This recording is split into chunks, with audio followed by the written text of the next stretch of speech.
Assalamualaikum warahmatullahi wabarakatuh. Kembali lagi pada pertemuan hari ini saya akan memberikan kisi-kisi soal ujian akhir semester mata kuliah pengantar agroindustri kelapa sawit.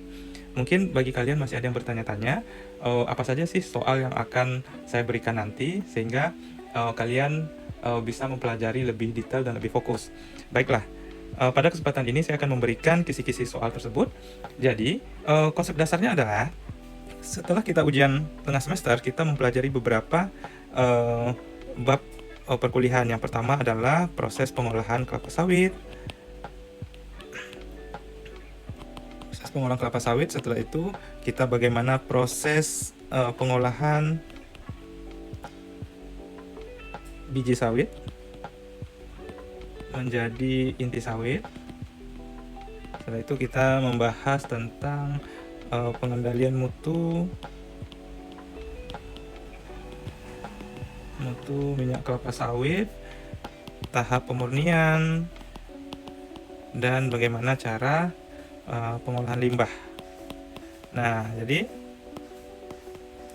dari materi ini yang ingin saya sampaikan adalah yang pertama, untuk proses pengolahan kelapa sawit, jadi yang harus kalian pelajari bagaimana alur proses yang terjadi. Kalian harus paham apa saja proses yang terjadi di masing-masing stasiunnya. Memahami bagaimana alur proses mulai dari proses pengangkutan sampai proses penyimpanan, shipping, dan dijual ke pihak luar. Proses pengolahan biji sawit dan inti sawit, silahkan kalian pelajari tentang aspek-aspek yang menyangkut tahapan dari proses pengolahan ini, dan masing-masing stasiun apa saja proses yang terjadi. Untuk pengendalian mutu kelapa sawit, coba kalian pelajari tentang apa saja faktor yang melatar belakangi sehingga perlu kita mengendalikan mutu dari minyak kelapa sawit yang diolah di PKS. Setelah itu aspek-aspeknya dan informasi-informasi penting yang menurut kalian itu sangat berguna, sehingga kita wajib mengendalikan mutu dari minyak kelapa sawit.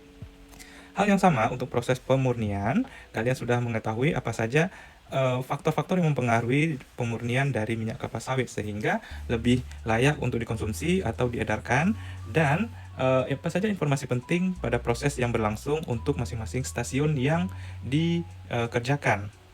Yang terakhir, pengolahan limbah. Mungkin ini adalah tugas yang saya berikan dahulu, sehingga kalian sudah mengetahui apa saja limbah-limbah yang ada di PKS dan bagaimana cara kita mentreatment sehingga limbah ini aman dilepas ke lingkungan, atau apakah sudah sesuai dengan standar yang ditetapkan sehingga lebih layak atau lebih ramah lingkungan.